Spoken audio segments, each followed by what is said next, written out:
KaraokeBooks. Ivanhoe. Written by Walter Scott. Audiobook. Chapter 30. Approach the chamber, look upon his bed. His is the passing of no peaceful ghost, which, as the lark arises to the sky, mid-morning's sweetest breeze and softest dew, is winged to heaven by good men's sighs and tears. Anselm parts otherwise. Old play. During the interval of quiet which followed the first success of the besiegers, while the one party was preparing to pursue their advantage, and the other to strengthen their means of defence, the Templar and de Bracy held brief council together in the hall of the castle. "Where is Front de Bœuf?" said the latter, who had superintended the defence of the fortress on the other side. "Men say he hath been slain." "He lives," said the Templar, coolly, "lives as yet. But had he worn the bull's head of which he bears the name, and 10 plates of iron to fence it withal, he must have gone down before yonder fatal axe. Yet a few hours, and Front de Bœuf is with his fathers, a powerful limb lopped off Prince John's enterprise. And a brave addition to the kingdom of Satan," said de Bracy. "This comes of reviling saints and angels, and ordering images of holy things and holy men to be flung down on the heads of these rascal yeomen." "Gotha, thou art a fool," said the Templar. "Thy superstition is upon a level with Front de Bœuf's want of faith. Neither of you can render a reason for your belief or unbelief." "Benedicite, Sir Templar," replied de Bracy, "pray you to keep better rule with your tongue when I am the theme of it. By the Mother of Heaven, I am a better Christian man than thou and thy fellowship. For the bruit goeth shrewdly out, that the most holy order of the Temple of Zion nurseth not a few heretics within its bosom, and that Sir Brian de Bois Guilbert is of the number. Care not thou for such reports," said the Templar, "but let us think of making good the castle. How fought these villain yeomen on thy side?" "Like fiends incarnate," said de Bracy. "They swarmed close up to the walls, headed, as I think, by the knave who won the prize at the archery, for I knew his horn and baldric. And this is old Fitzurse's boasted policy, encouraging these malapert knaves to rebel against us. Had I not been armed in proof, the villain had marked me down 7 times with as little remorse as if I had been a buck in season.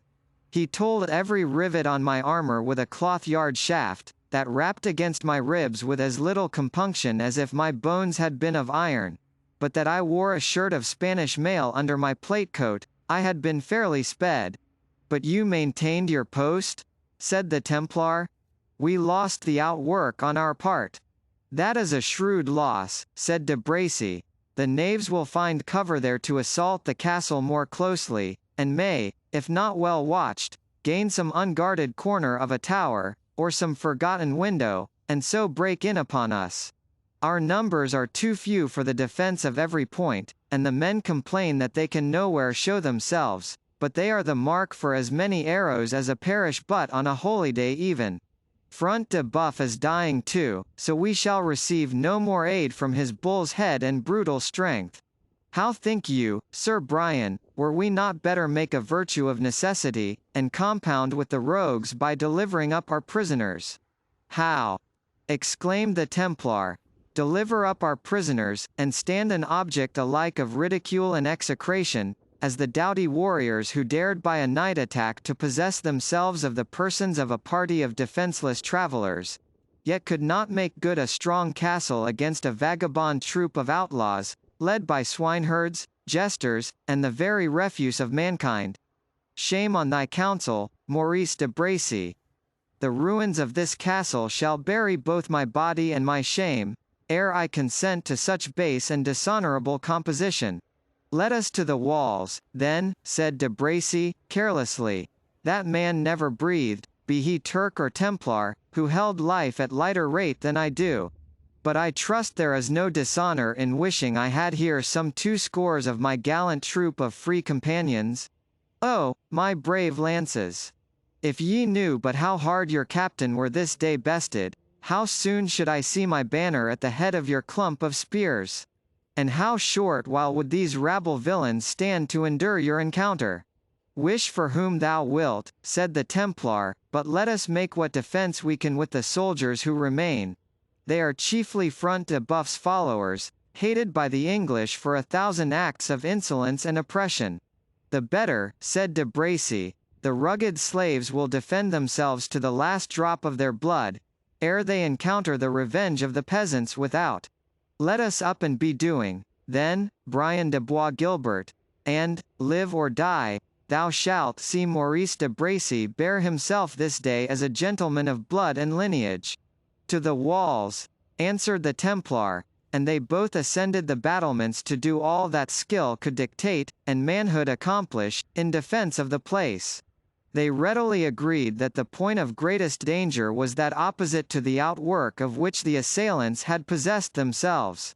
The castle, indeed, was divided from that barbican by the moat, and it was impossible that the besiegers could assail the postern door, with which the outwork corresponded, without surmounting that obstacle. But it was the opinion both of the Templar and de Bracy, that the besiegers, if governed by the same policy their leader had already displayed, would endeavour, by a formidable assault, to draw the chief part of the defenders' observation to this point, and take measures to avail themselves of every negligence which might take place in the defence elsewhere. To guard against such an evil, their numbers only permitted the knights to place sentinels from space to space along the walls in communication with each other, who might give the alarm whenever danger was threatened. Meanwhile, they agreed that de Bracy should command the defence at the postern, and the Templar should keep with him a score of men or thereabouts as a body of reserve, ready to hasten to any other point which might be suddenly threatened. The loss of the barbican had also this unfortunate effect, that, notwithstanding the superior height of the castle walls, the besieged could not see from them, with the same precision as before, the operations of the enemy, for some straggling underwood approached so near the sallyport of the outwork, that the assailants might introduce into it whatever force they thought proper, not only under cover, but even without the knowledge of the defenders. Utterly uncertain, therefore, upon what point the storm was to burst, de Bracy and his companion were under the necessity of providing against every possible contingency, and their followers, however brave, experienced the anxious dejection of mind incident to men enclosed by enemies, who possessed the power of choosing their time and mode of attack. Meanwhile, the lord of the beleaguered and endangered castle lay upon a bed of bodily pain and mental agony. He had not the usual resource of bigots in that superstitious period, most of whom were wont to atone for the crimes they were guilty of by liberality to the Church, stupefying by this means their terrors by the idea of atonement and forgiveness. And although the refuge which success thus purchased, was no more like to the peace of mind which follows on sincere repentance, than the turbid stupefaction procured by opium resembles healthy and natural slumbers, it was still a state of mind preferable to the agonies of awakened remorse. But among the vices of Front de Bœuf, a hard and griping man, avarice was predominant, and he preferred setting church and churchmen at defiance, to purchasing from them pardon and absolution at the price of treasure and of manners. Nor did the Templar, an infidel of another stamp, justly characterize his associate, when he said Front de Bœuf could assign no cause for his unbelief and contempt for the established faith. For the Baron would have alleged that the Church sold her wares too dear, that the spiritual freedom which she put up to sale was only to be bought like that of the chief captain of Jerusalem, with a great sum, and Front de Bœuf preferred denying the virtue of the medicine, to paying the expense of the physician. But the moment had now arrived when earth and all his treasures were gliding from before his eyes, and when the savage Baron's heart, though hard as a nether millstone, became appalled as he gazed forward into the waste darkness of futurity. The fever of his body aided the impatience and agony of his mind, and his deathbed exhibited a mixture of the newly awakened feelings of horror, combating with the fixed and inveterate obstinacy of his disposition.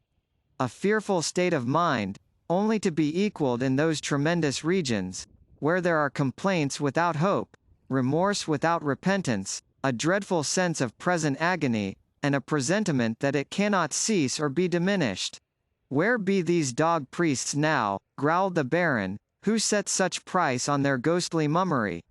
Where be all those unshod Carmelites, for whom old Front de Bœuf founded the convent of St. Anne, robbing his heir of many a fair rood of meadow, and many a fat field and close? Where be the greedy hounds now? Swilling, I warrant me, at the ale, or playing their juggling tricks at the bedside of some miserly churl. Me, the heir of their founder, me, whom their foundation binds them to pray for, me, ungrateful villains as they are, they suffer to die like the houseless dog on yonder common, unshriven and unhouselled. Tell the Templar to come hither. He is a priest, and may do something, but no, as well confess myself to the devil as to Brian de Bois Gilbert, who recks neither of heaven nor of hell. I have heard old men talk of prayer by their own voice, such need not to court or to bribe the false priest, but I dare not. Lives Reginald Front de Bœuf, said a broken and shrill voice close by his bedside, to say there is that which he dares not. The evil conscience and the shaken nerves of Front de Bœuf heard, in this strange interruption to his soliloquy, the voice of one of those demons, who, as the superstition of the times believed, beset the beds of dying men to distract their thoughts, and turn them from the meditations which concern their eternal welfare. He shuddered and drew himself together, but, instantly summoning up his wonted resolution, he exclaimed, "Who is there? What art thou, that darest to echo my words in a tone like that of the night raven? Come before my couch that I may see thee." "I am thine evil angel, Reginald Front de Bœuf," replied the voice. "Let me behold thee then in thy bodily shape, if thou be'st indeed a fiend," replied the dying knight. "Think not that I will blench from thee. By the eternal dungeon, could I but grapple with these horrors that hover round me, as I have done with mortal dangers, heaven or hell should never say that I shrunk from the conflict. Think on thy sins, Reginald Front de Bœuf," said the almost unearthly voice, "on rebellion, on rapine, on murder. Who stirred up the licentious John to war against his grey-headed father, against his generous brother? Be thou fiend, priest, or devil," replied Front de Bœuf, "thou liest in thy throat. Not I stirred John to rebellion. Not I alone. There were 50 knights and barons, the flower of the Midland counties. Better men never laid lance in rest. And must I answer for the fault done by 50? False fiend, I defy thee. Depart, and haunt my couch no more. Let me die in peace if thou be mortal. If thou be a demon, thy time is not yet come. In peace thou shalt not die," repeated the voice. "Even in death shalt thou think on thy murders, on the groans which this castle has echoed, on the blood that is ingrained in its floors. Thou canst not shake me by thy petty malice," answered Front de Bœuf, with a ghastly and constrained laugh. "The infidel Jew, it was merit with heaven to deal with him as I did. Else wherefore are men canonized who dip their hands in the blood of Saracens? The Saxon porkers, whom I have slain, they were the foes of my country, and of my lineage, and of my liege lord. Ho! Ho! Thou seest there is no crevice in my coat of plate. Art thou fled? Art thou silenced? No, foul parricide," replied the voice. "Think of thy father. Think of his death. Think of his banquet room flooded with his gore, and that poured forth by the hand of a son." "Ha!" answered the Baron, after a long pause, "and thou knowest that. Thou art indeed the author of evil, and as omniscient as the monks call thee. That secret I deemed locked in my own breast, and in that of one besides, the temptress, the partaker of my guilt. Go, leave me, fiend, and seek the Saxon witch Ulrica, who alone could tell thee what she and I alone witnessed. Go, I say, to her, who washed the wounds, and straightened the corpse, and gave to the slain man the outward show of one parted in time and in the course of nature. Go to her, she was my temptress, the foul provoker, the more foul rewarder, of the deed. Let her, as well as I, taste of the tortures which anticipate hell. She already tastes them," said Ulrica, stepping before the couch of Front de Bœuf. she hath long drunken of this cup, and its bitterness is now sweetened to see that thou dost partake it. Grind not thy teeth, front de Buff, roll not thine eyes, clench not thine hand, nor shake it at me with that gesture of menace. The hand which, like that of thy renowned ancestor who gained thy name, could have broken with one stroke the skull of a mountain bull, is now unnerved and powerless as mine own. Vile murderous hag, replied Front de Buff, detestable screech owl. It is then thou who art come to exult over the ruins thou hast assisted to lay low? Ay, Reginald Front de Buff, answered she, it is Ulrica. It is the daughter of the murdered Torquil Wolfganger. It is the sister of his slaughtered sons. It is she who demands of thee, and of thy father's house, father and kindred, name and fame, all that she has lost by the name of Front de Buff. Think of my wrongs, Front de Buff, and answer me if I speak not truth. Thou hast been my evil angel, and I will be thine. I will dog thee till the very instant of dissolution. Detestable fury, exclaimed Front de Buff, that moment shalt thou never witness, ho! Giles, Clement, and Eustace, Saint Maur, and Stephen, seize this damned witch, and hurl her from the battlements headlong, she has betrayed us to the Saxon, ho! Saint Maur, Clement, false-hearted, knaves, where tarry ye? Call on them again, valiant baron, said the hag, with a smile of grisly mockery. Summon thy vassals around thee, doom them that loiter to the scourge and the dungeon. But no, mighty chief, she continued, suddenly changing her tone, thou shalt have neither answer, nor aid, nor obedience at their hands.